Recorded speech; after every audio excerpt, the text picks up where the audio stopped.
Un, ja gribās nosvinēt kādu dzimšanas dienu, vārda dienu, jubileju vai kādus citus svētkus, vai vienkārši ar bērniem padzīvoties svaigā gaisā pie dabas, klusumā un mierā, tad ir šeit arī šāda pļaviņa pieejama, kur var ļoti skaisti izbaudīt dabas burvību. Pie lielā dīķa, kuram ir vairāk kā 10 hektāru platība. Šeit būs ugunskura vieta.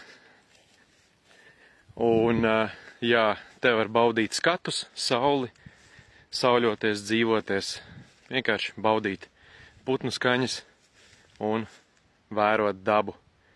Tā kā arī tāda iespēja šeit ir, te meža maliņā, skaista pļava.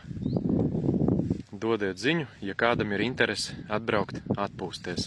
Daba šeit ir neatkārtojama, atmosfēra ļoti patīkama.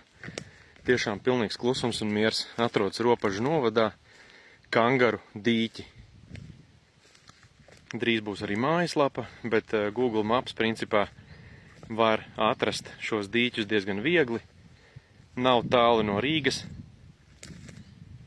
Pasties, kas pa skaistam vienkārši pasaka. Atkritumus, protams, kā vienmēr, aiz sevis savācam, un viss, ko tu atved, tu pats arī aizved.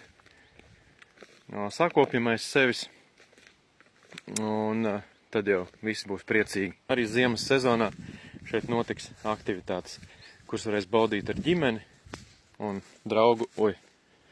Zirnekļu tīkls, nezinu, vai var redzēt. Gandrīz ieskrēja, nevar redzēt. Tā kā jā, tie, kur grib atpūsties pie dabas Rīgas tūmā, dodiet ziņu. Ir iespējams arī makšķerēt, vienkārši baudīt dabu.